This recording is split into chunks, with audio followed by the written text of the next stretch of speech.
Okay. Record. Mhm. Hey, welcome back to Discovering America as Chinese, Christ Travel version. We are on episode 6. We are talking about moral values this week. So John and I are the token Westerners, but we have, of course, good experience in China, and I'm sure we both can claim to be somewhat Chinese. Either we speak a dialect or we live there and gone there quite a bit. Boaz and Orange. Boaz is, correct me if I'm wrong, been in the States for about a year, a little over a year, studying his MDiv, and Orange studying music at TCU, correct? Yes. Yes.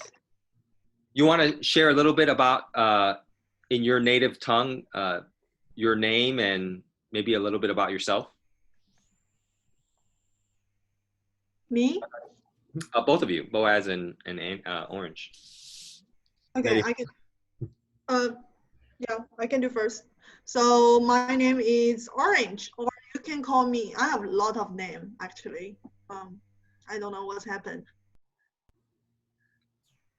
but you can call me Amy, Jean, or Orange. So I'm a Chinese, and I come from Shanghai. But my hometown actually close to Shanghai is named Yangzhou, which is a very old city in the Chinese history. And I love music since I was a child. So I played piano when I was 4, and then I played Chinese instrument pipa. And then I play double bass as my second major, and then I come here for double bass major. So that's my life. It's all about deal with music, and I love dancing. I love kung fu. I love Chinese culture, and I love American classical traditional culture either. So that's me. Thank you. Boaz? Yes. I come from China. From Xuzhou is my hometown, and I work in Nanjing for several years. I'm been here for just as Philip said, more than a year, and I'm enjoying the life here in Texas. And I'm studying theology in Southwestern. Yeah, I have a wife and 2 sons. I'm going to have a daughter in this September. Yeah, glad to see you. Glad to meet you. So he said theology, right? You're studying about God and yeah. So not geology. Studying rocks. Not studying rocks, huh? That's right. All right, here we go. So we just gloss over a few things we talked about. I know we've talked about defining culture, right? Your language, how you grew up, your environment really defines your culture. Your first language definitely is your heart language. We've talked about that, how it really defines how you grew up, who you are is really, and wrapped around how you understand your language. I think one of the benefits of understanding culture really for me is studying Chinese under you, Boaz. I mean, just looking at words and how they develop in Chinese is very unique. I mean, you're putting words together and putting them, combining these characters, and it forms another word. And so the Chinese language, incredible. It's like a story within characters. And that really encapsulates, when I look at Chinese culture, I look at the beautiful paintings, I look at the beautiful stories, the history, the emperors and the dynasties really define Chinese culture and how it is today. And American culture is the same too, right? In many ways, we're seeing it right now with culture developing over time, through wars, through understanding language, especially now, the rhetoric and how we talk really defines who we are as Americans. So it's good to see how both Americans and Chinese can work together, speak a common language, and share a similar identity. And so we define identity as something that changes over time, especially as we are exposed to different environments. And Christianity, our relationship with Jesus, defines our identity. And in essence, we have a different culture, a different understanding of identity because of Jesus. He's our Redeemer, our mediator. And so we identify with ourselves as Christians first, and then culturally American Chinese. All right, so here we go.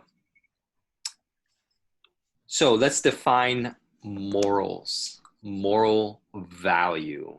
John, you want to take a whack at this first on moral values? Sure. Well, moral values are morals, the things, the way we do things, the moral values, the areas that we consider correct or right in doing things. So I might have a moral value of honesty, that I need to be honest and truthful in what I say, or I have a moral value of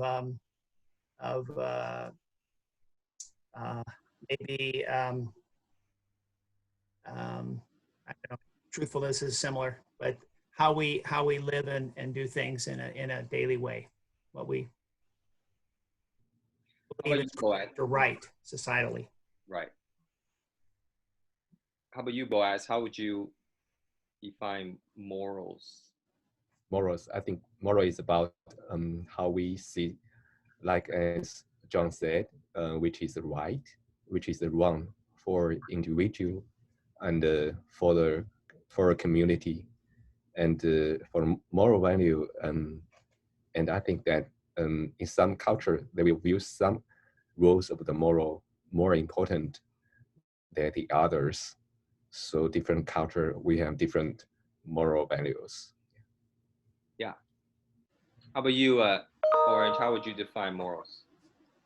Me, because I studied sociology last semester, so for sociology definition, the moral is the informal norms. Norms. Yes, informal norms. So which means we just like, it's higher than formal norm, which is the law. It's higher than the law, and we don't put somebody in jail because they are not moral, but we put them in jail. They define the law. Defines the law. But however, if the society put their bottom line to the law, to the formal norm, that means this society will get a lot of things out of the narrows. Yes. How can I say that? For sure. You threw in a lot of terms there. Formal norms, informal norms. Those are definitely different. Formal norms, you defined it as law, right? Yes. Laws that we must all obey and follow. Yes. And informal norms are more of our environments in society and how we may think differently, but not necessarily be jailed because we disobey or break those norms. Yes, and I think moral is kind of like that. So we don't write it down, but in our heart we say this is right, this is wrong. Yes. Right. And I think all four of you addressed this, right? To some degree, or maybe for me, to an absolute, right? When I say absolute, I'm talking about extremes, right? From one end to the other end, is truth. Morals is truth. How we define it as a culture, as a people group. If I jump off a building, I'm always going to go down. That's an absolute truth, right? There's nothing I can do to make me go back up. Gravity always comes down, right? So you guys studied this before, right? There's objectivity and there's subjectivity. We may think differently on certain moral issues like lying, but there's an absolute, there's an objective, right? There's an objective, absolute truth. If John lies to me, he lied. Right? It's black or white. It's a moral absolute, right? Whether you're jailed or not, it's still wrong, right? So a half-truth is a lie. That's what I always tell my kids, right? You could tell me a half-truth, but it's still a lie. You could put a truth on it, a truth statement, but if it's even one part wrong, it's a lie, right? So there's some form of objectivity or subjectivity, but it's always a truth, right? You're making a truth claim, and when you make a truth claim, it's a moral statement. Okay, so that's how I define it. It's morals have standards, right? If we somehow disagree on a certain topic, right, then we have to pull away and say, hey, you know what? We're not sure who's right or who's wrong. Let's not focus on this, because if we argue competitively, then we'll never get to a point, right? A truth. So we want to get to a point, so we discuss and we talk, and those morals define who we are as a culture and people. That makes sense? Yeah. I think the value kind of connect with the moral, because in each city, the moral is different in each society. Yes, that's the challenging part. So that is a great transition point. Let's talk a little bit about this. What are some lessons when you were growing up, your society or your parents taught you this is right and this is wrong? What are some of those right and wrongs? Anybody can start. So John, well, how about you? Sure, I'll start. This has to do with, I think, stealing, quite honestly. When I was about 3 or 4, Mom dragged me and I think my siblings to the grocery store. And I think I wanted candy. And she wasn't going to buy me some candy. So I think I took some candy without paying for it. I didn't have money for it. So in the car on the way home, I was sneaking my candy, eating it, and my mom saw me eating something, said, "What is that?" "Nothing." She saw that it was candy. And "Where did you get that?" "I don't know." "Did you take that from the store?" "Yes." She took me back to the store and gave me some of her money. I can't remember if I had to pay her back. Maybe I had to pay her back or do some work, but she made me pay the cashier for that. It was so embarrassing that I learned a lesson that stealing or taking something without paying was so bad, so wrong, because I was so ashamed, so embarrassed that I don't think I ever did that again. How about you, Boaz? Yeah, I think that in my family, the most important value, honesty is also important, but my parents also expect that I can study hard and diligently. Yes, that's the most part. If I don't do it well, it will cost me much more trouble than if I tell a lie. So if I tell a lie, it's a big trouble too. But I think that the most important thing is that how I study, I must study hard. And from my father's family, I think that one of the most important values is to respect the elders, my grandparents and my uncles. And from my mother's family, I think one of them is to be authentic. Yeah, sometimes they will cause some conflicts, because if you want to be authentic, but in your heart you don't want to respect along their ways, and then something that I can do in my mother's family part, I cannot do in my father's. Yeah. How about you, Orange? What are some values in Shanghai that you grew up with? I actually grew up in Yangzhou, but anyway, so my family is kind of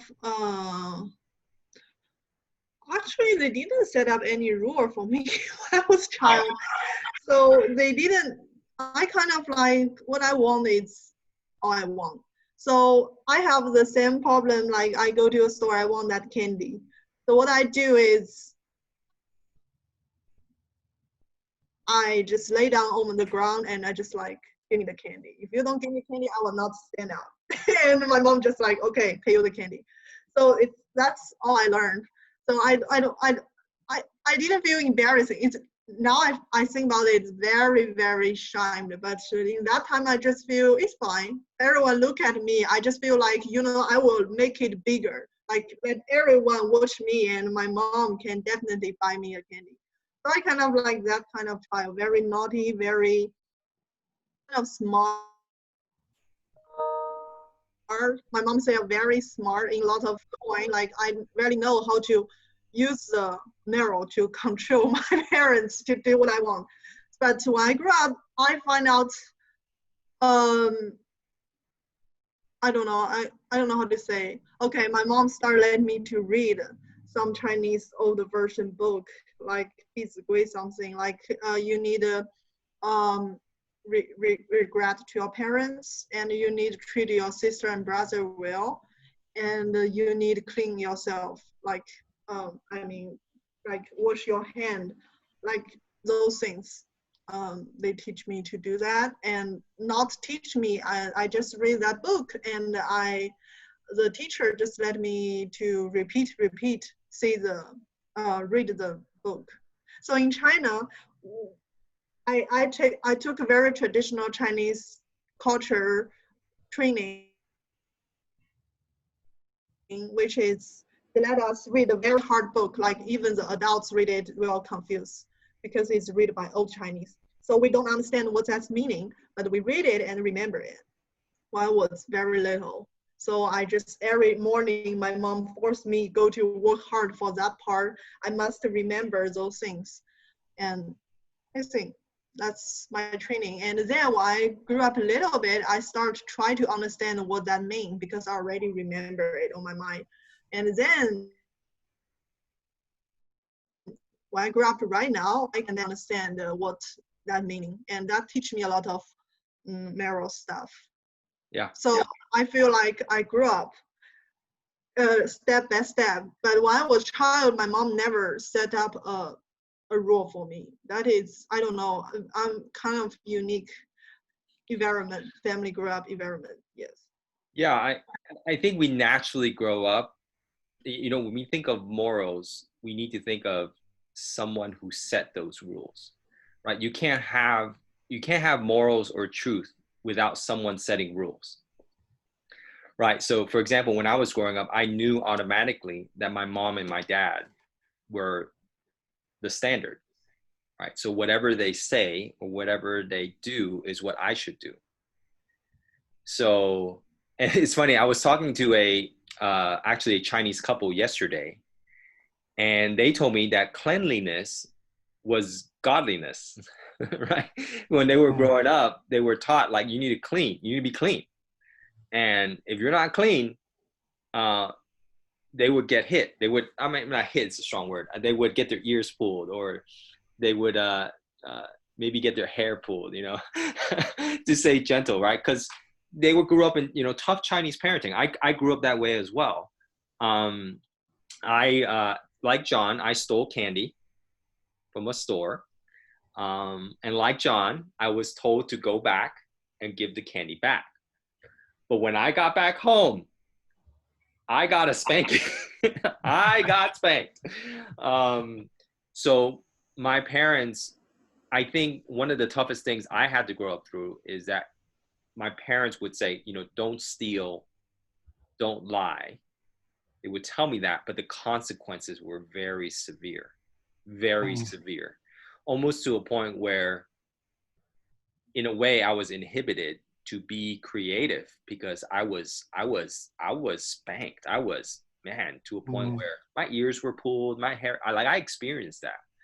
So, we call it tiger parenting. I think a lot of people should maybe go and read. I think Amy Han, or I forgot, it was a girl who did, Amy Tan. She's the author of a book called Tiger Parenting. And it really defines how parents, at least in my era, had this tiger personality. Like, you better do this or else. You better get an A or else, right? Education played into moral norms. And so if you didn't achieve an A, or if you were not smart, or if you didn't do what your parents tell you to do, you would be spanked or yelled at, you know, at a very loud voice. Right? I just feel like I grew up in a very special environment. That's great. So I didn't live with my parents. I didn't live with my parents, so I live in different house. Like some day with my parents, some day with my grandma, some day with my mom's side grandma, some way with my aunt. So they each one catch me for several days, and I just like move to every different environments. That's my child. So I learned each family have different value, and I learned in this value I can do this. Like the moral is different. Like, oh, my aunt never can lay down on the ground and say, I want candy. I know my aunt never will treat me like, pay me the money. So I know my mom will, so I will do this. So I'm kind of learned to do like that. And yeah. Yeah, when I walk into my Chinese friends' houses, the aunties and uncles would be, take off your shoes. Take off your shoes. Take off your shoes. So the one norm that I learned was take off your shoes. If you don't take off your shoes, you know, you need to go outside and put on your shoes. So moving on, second question. How did your school teach right or wrong? Now, I grew up, and John, you and I are saying my thing. I grew up at the tail end where the principal and the teacher could still spank you with a ruler.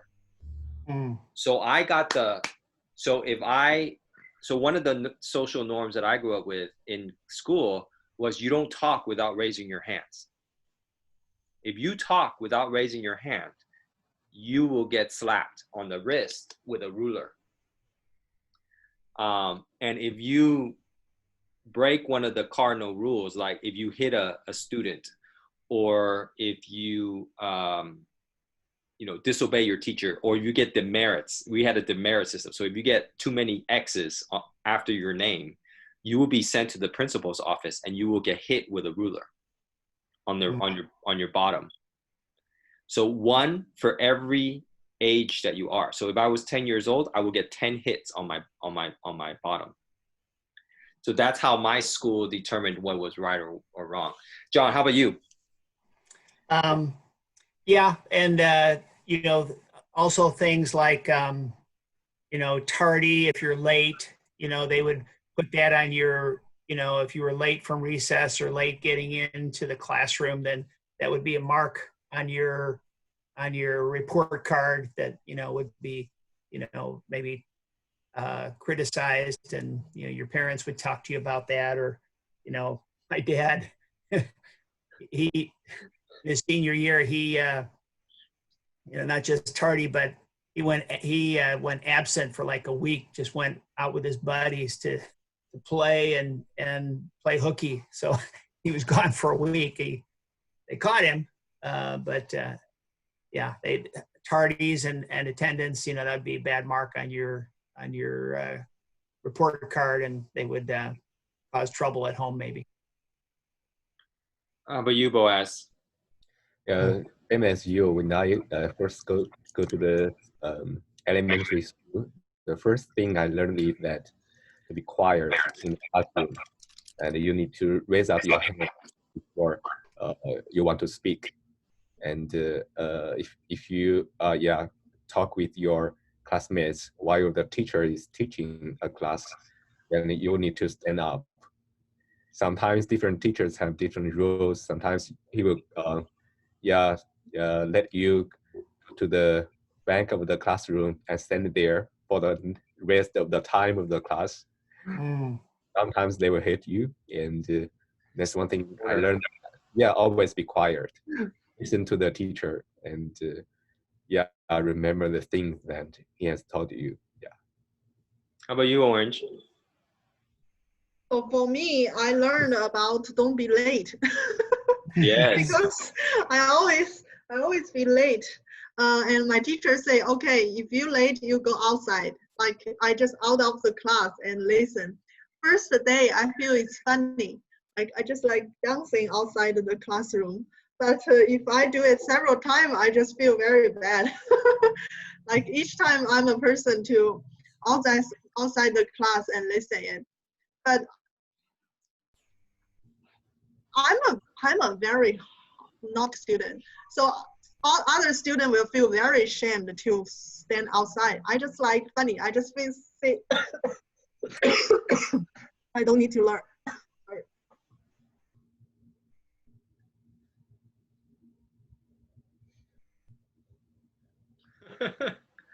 She was actually coughing for real. I actually thought she was coughing to get out of trouble. So I just I just like I feel that it's funny. And so my teacher find another way to punish me because what I feel is funny. So the teacher gets some, I think the same, like he won't hate me. So in that time, I start to feel a little bit nervous. And I reported to my mom. And my mom go back to school, find the teacher. Say, don't do that to my kids. and the teacher say that your kids is always be late. And my mom say, okay, I will teach because I was always late. So my mom always late too. So my mom say, I will change myself first. So after that, my mom always send me very early at school. So after that, everything's fine. So that's my experience. But I learned from that is I can't be late. That is very wrong. And the second term is always raise your hand. So that is a funny story too. How I learned that is one time I just want to scratch my arm. So I just do this. And the teacher think about I'm raising the hand. So he pointed at me and say, Jing, come on, answer the question. I just scratch my hand. Yeah. I scratch my arm. I don't know the answer. I don't know it. And teacher say, no, you go back to he put me to the back of the classroom, let me face to the wall and punish me. I just very angry for that part.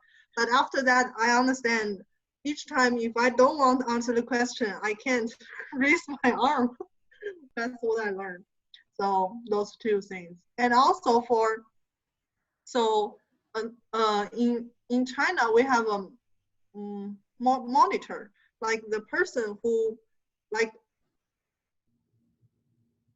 our class might bring down if someone talk or if someone do something naughty. Everyone want to be that monitor, so they can do whatever they want, but they can, if they say someone do something wrong, they can write it down and report to the teacher. So each time, if I want to be that monitor, I must behave very well until I got that place. And then I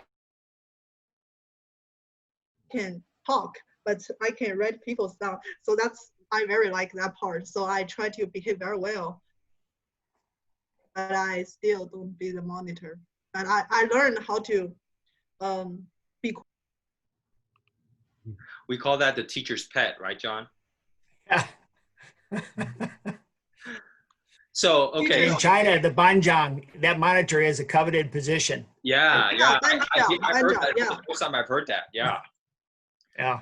So as you've gotten older, so now the government plays a big role, right? Like you're taught, like every day when we sit in class, Pledge of Allegiance. I don't remember a day where I didn't do the Pledge of Allegiance. Mm. In what ways has the government influenced what is right and wrong in your life? Like, because this is as you got older, because when you're kids, you study history, but the government doesn't necessarily dictate what is right or wrong. But as you got older, actually they do.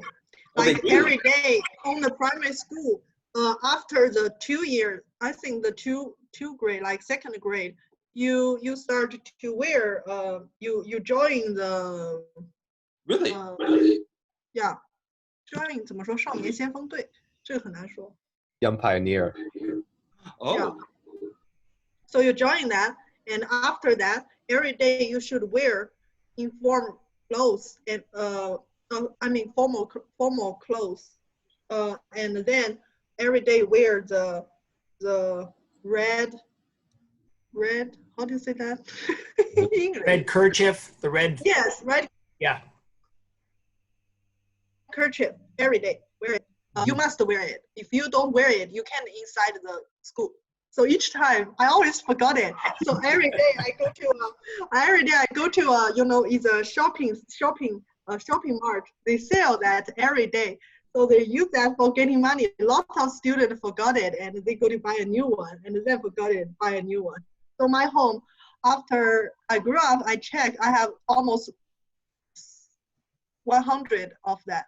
And it's funny. Wow. So what are some of those values that the government passes down on you? Love the country, be a good person, and basically just join that. And it teach me the people who fight for our country, their blood, to make that things red. So when we wear it, we must to do what they want to do, just to give your life to your country. How about you, Boaz?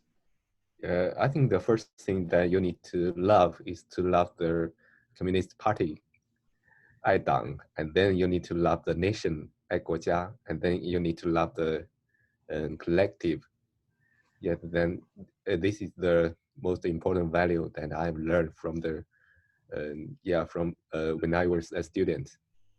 Yes, and then actually I really loved them when I was young, and I think it still have a very important, very a huge influence to me and the Chinese people to love the collective, to love the whole people more than the individual. Yeah, always take the collective, the whole people's benefit more than your own benefit. Yeah.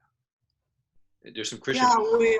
We always teaching like the whole people. Good is more important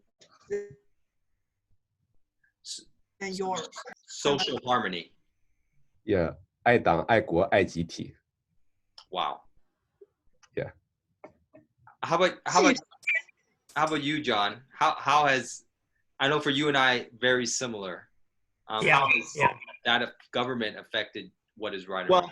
I think what is coming to my mind is, in some ways, I think our government teaches us to be little Pharisees, you know, where we follow these laws, follow these rules, and but not necessarily with the heart. You know, as long as it's legal, technically with the law, then it's okay, even if it hurts other people or it's not a loving or kind thing to do. So I think, you know, we learn legally what we can and can't do, but we don't really learn how to be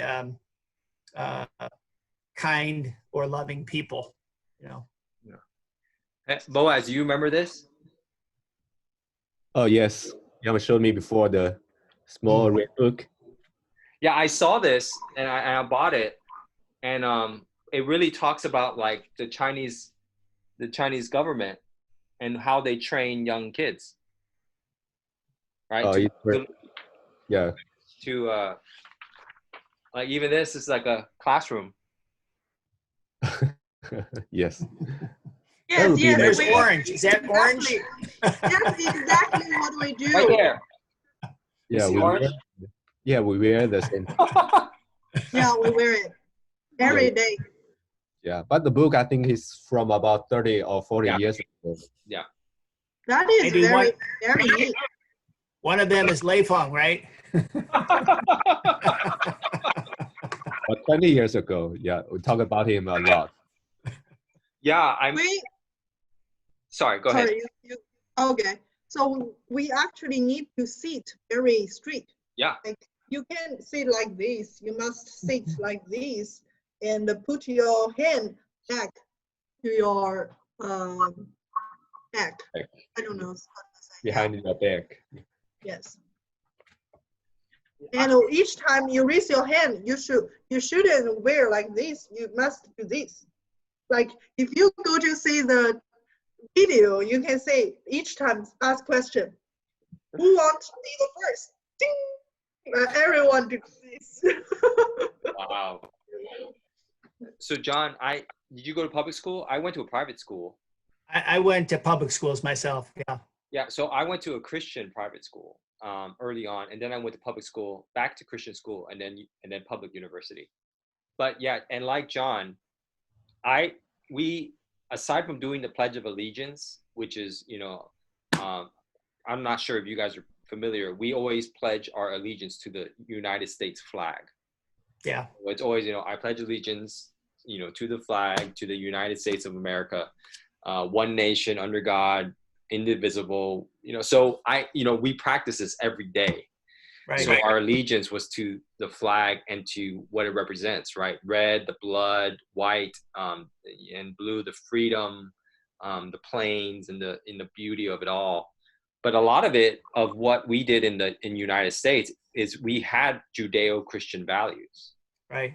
So whether you're in public school or private school, we understood what was right and wrong, not from the government, but from our Judeo-Christian values. So we know lying was wrong because it will hurt someone else. We know if you punch someone in the face, that's wrong because we hurt someone. Whether or not that was pushed, I don't think so.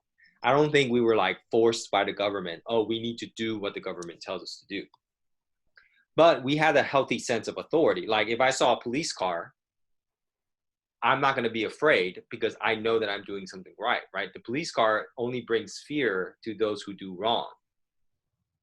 So we don't necessarily like have to obey the government and sit a certain way or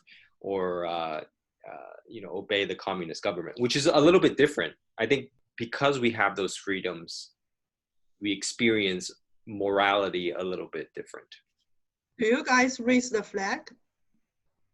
Raise? Like raise the flag? Yes, we do. Every day we raise it at a certain time and we take it down before sunset. Oh, every day, right? Every day. And we also we do the same. Pacific way. Yep. And it's actually against the law to malign, burn, cut. You cannot do that. You can actually get fined, maybe even some jail time if you destroy a American flag. Yeah, me too. In Chinese the same. Yeah. I think it's not kind of like. Yeah, I think just because I think another reason is Chinese school always public school. But right now everything different. Like in our year, like the Hong Wei and me, we grew up in that area which Chinese. Most of the school is public school, but right now we have a lot of private school. And I asked some of my sister, which is younger than me, their age, they don't do exactly what we do in that time. So China right now actually don't very do this, but some schools still do that. It's changing hugely. It's not, we don't believe in communist party anymore, but they're still our ruler. I think China is becoming more and more secular now. It is changing during these 20 years hugely. So transitioning from that, what are some moral values that you were taught growing up that you disagree with? And it could be from government, it could be from family, it could be from your community, your immediate community. I disagree with the girls part. Like when I was a child, I like the men's sport. I like running, I just jumping. I'm very naughty, but all my parents and all the school teacher always told me you must behave like a girl and you must behave like a girl. And each time I walk, I jumping and walking. And my grandma always beat me like, don't do that. Be a lady. Be a good girl and don't jumping. Don't do those things. And sometimes I like climb to the tree. But all of them is boy. Like I play with a boy and do that. And if some teacher saw me, they will only let me, that girl, down. And they didn't punish to the man, like the boy around me, only point me. And each time I feel bad. And my mom, because that, I actually very love the Kung Fu when I was a child, but my mom just wanted me become more girl. So she pointed me to study ballet and study dancing. So I actually to a boy's attitude a lot, changed to more the social thing about the girl should do, and the girl's moral should be, you should be quiet, you should not speak very loud, you should not jumping and beating like, yeah. I disagree with that right now, because I totally don't think the girl should be just behavior like that, because that is all the old people thinking, like the girl can do anything. Yeah, that's one point I disagree. Boaz, so I'm gonna ask a very personal question. Are boys typically more valuable in Chinese culture? I know times are changing now, Yes, time is changing. but And how you grew up, was that one of the principles where boys were valued more? yes, when I was young, because I'm a boy, and I sometimes I enjoy the benefits because I'm a boy. Sometimes my grandparents would ask my sister, is her granddaughter, to wash my clothes, and it make me very embarrassed, because we are very good friends. I don't want her to wash my clothes. I can wash it by myself. But for my grandparents, they think that is normal, it's right for the girls to wash the clothes, even for the boys. So that's the part. And just as you said, then the time is changing. Sometimes the parents would like to have a girl than a boy, because when they get married, they will get a lot of money, because Money is a moral. yeah. Change your morals. Yeah. Yes, so the things is changing hugely. I need to adjust it to the culture in China. I think every 5 years or 10 years, the whole culture is changing to another point. And but there's a part that I think there is no changing, and I don't like. I will not agree to, is that you need to love your own nation and be against the other nations. And when we talk about other nations, we love to enjoy their suffering sometimes, just like the coronavirus time. I know that it is coming from China, but when we do it well, and we see that other countries didn't do it well, sometimes we will laugh against other countries.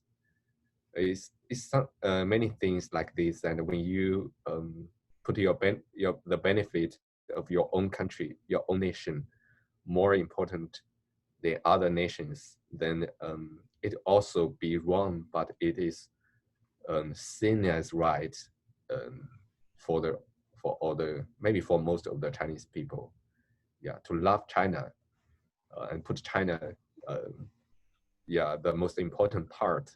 It make us to, yes, it make us lose some common sense when we see other countries good aspect, or their suffering, or other things like that. I think I am being changed hugely by the Christianity, by the Bible, because Christ has come for all the nations, and he wants all of us to be one people in him, and to love others as ourselves, and it can be taken to put into practice with any people, with any nation.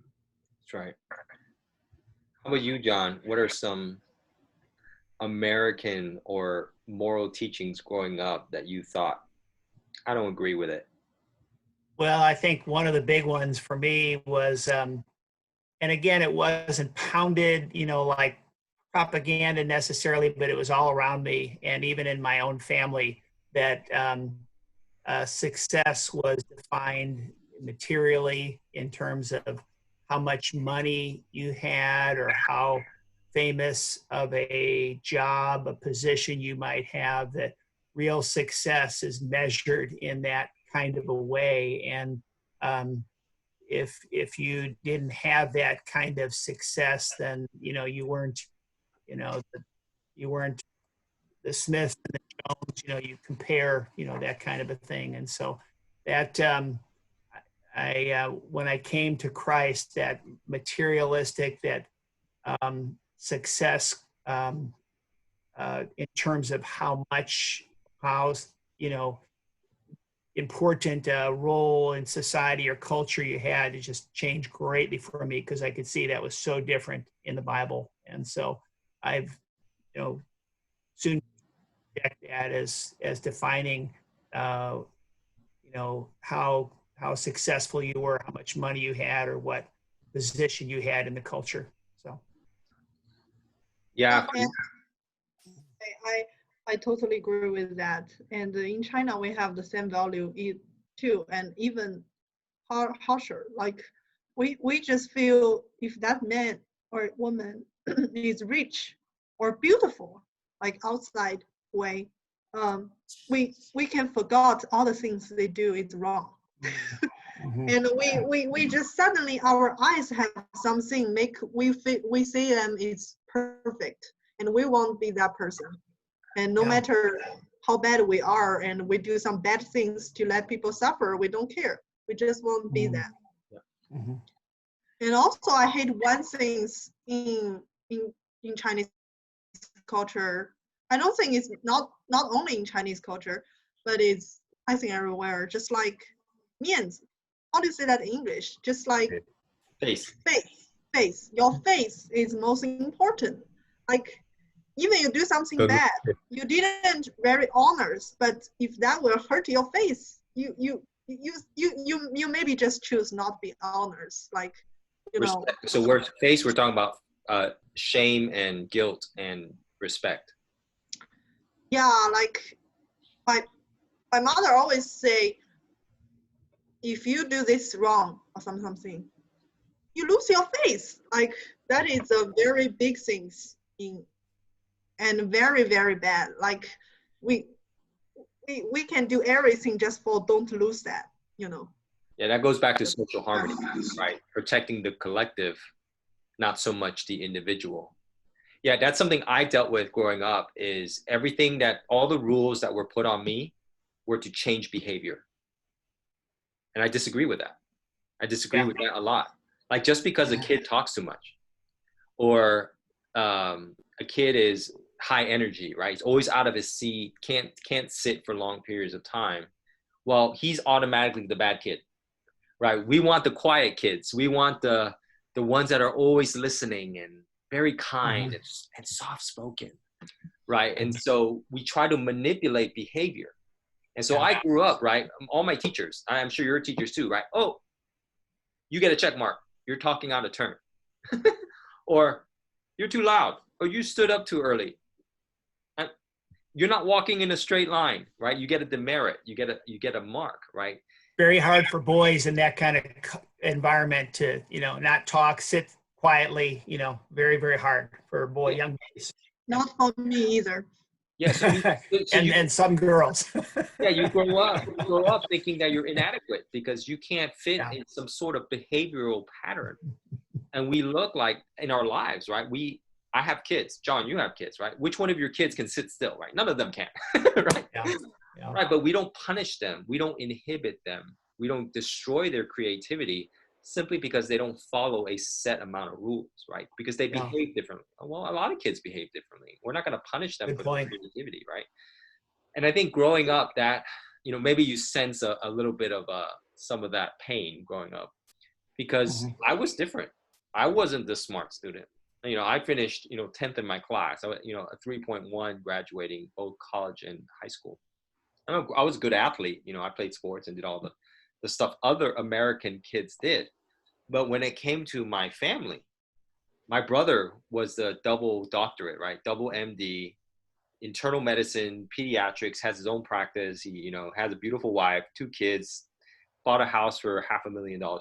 Like, he was the treasure child because he was academically brilliant. He was the quiet kid, good in school, right? And here I am, right? The athlete, the guy who always got in trouble, bad student. Well, what am I? I'm a piece of meat, right? You know, because I didn't behave like my brother. So I grew up like that. I grew up, you know, everybody just saying, whoa, look at this kid. He's not well behaved. And I think that's sometimes, you know, whether you're American or Chinese culture, we get caught up into this, oh, we have to behave a certain way.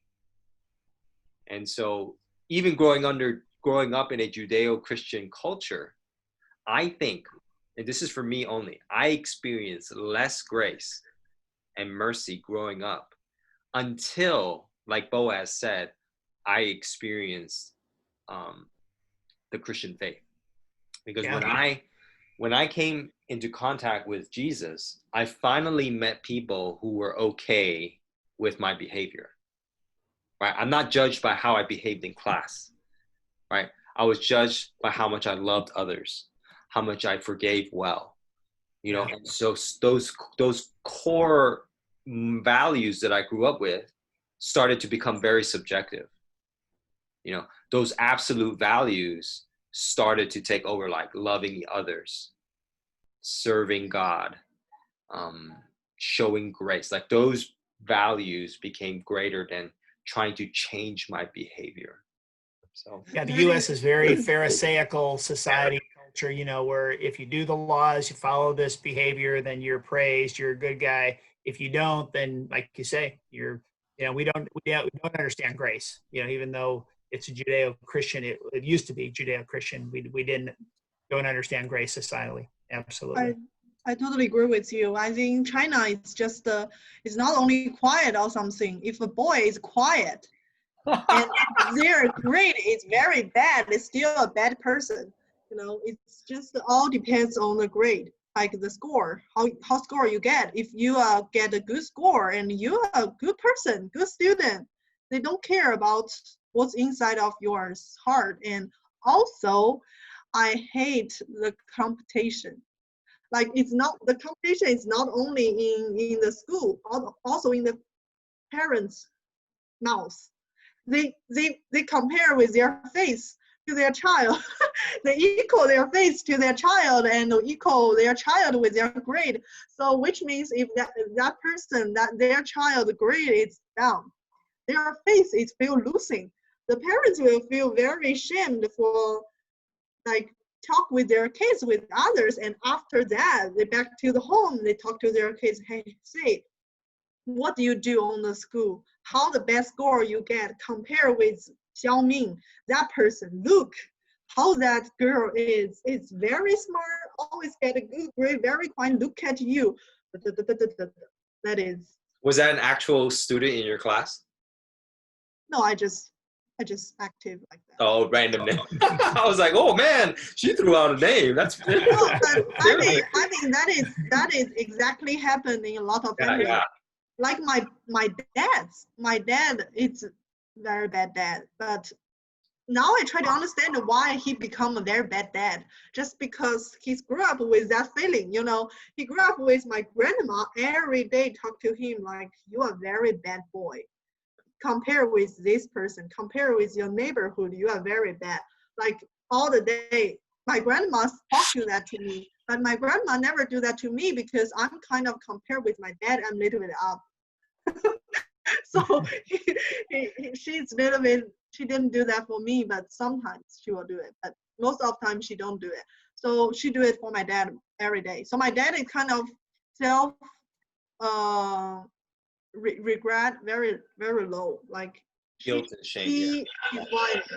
he find himself is not very good person. So he do a lot of things like that kind of way, like a very bad person's way. Yeah, I just feel that influence people. Yeah. All right, so it's already 40 minutes. Let me one thing one thing that if a new Chinese student will come here, what is one thing you would tell them about the moral values between China and America? Just one thing. Go ahead, Boaz. One thing for what? I will talk about. You can do first. One thing you would tell a new Chinese student coming from China about the differences of how we understand morals and values here in the States. Okay. I think it's speak your voice. Like in China, we talk to be quiet and don't ask questions. Don't offend anybody. Too much or be a good girl. But in American, I think it's a little bit, if you want to do something, if you want that, you just speak out. You don't be ashamed like, I want that, but I just speak it and speak it aloud and speak it to, like, explain it, let person to understand you. You must show yourself. And for the moral, it's same. Like if you don't like this, or because different culture, we have different morals sometimes. So if you say that different, you don't feel hurt, or I just like back to my own comfortable room. You should be like, try to eject that and also try to speak out if you don't like it. I would say that the way to respect the people here, I think, is to speak slowly and sir or ma'am at the end of the sentence when you talk with other people. That would be a great help when you talk with the people here, to start a good relationship, to show respect and try to listen and understand more than trying to express yourself and use some social etiquette words, the ways like sir. I from my experience, then I find out sir and madam or ma'am is very important to use. Yeah, very helpful. James 1, right? Be quick to listen, slow to anger, right? Oh yes. Listen to really hear and learn the things here and respect the culture here. Yeah. How about you, John? What is something you would pass down to a new Chinese student? Yeah, I think along with what Orange is saying, I think it's good to express yourself, what you're, who you really are more fully. The caution I would give, maybe a little bit along with what Boaz is saying, is, people want you to be, I think, honest about, what your real desires or needs are. But I think the caution would be just along with, as bad things, if you, and America, we have lots of bad things going on. I think if you're coming in from China or from another country and all you want to talk about is the bad things that you see going on in America, in this country, then Americans may, yourself, but be careful how you express yourself and when you express yourself with those kind of things. And, I tried not to, when I was in China, say bad things about the Communist Party or other things. I tried to stay, we were taught that never talk politically, just don't go there. And I pretty much never would, but just be free to be who you are, like what Orange is saying, but just be careful to show, like what Boaz is saying, respect for the culture and respect for the country. I think even if you don't fully agree with some of the things you see going on, and there's a lot of things you can see going on in the country now. So yeah, I agree with that. And also, I just want to end a very quick thing. Is like, I think America and China, the most different part is we don't have too much different race.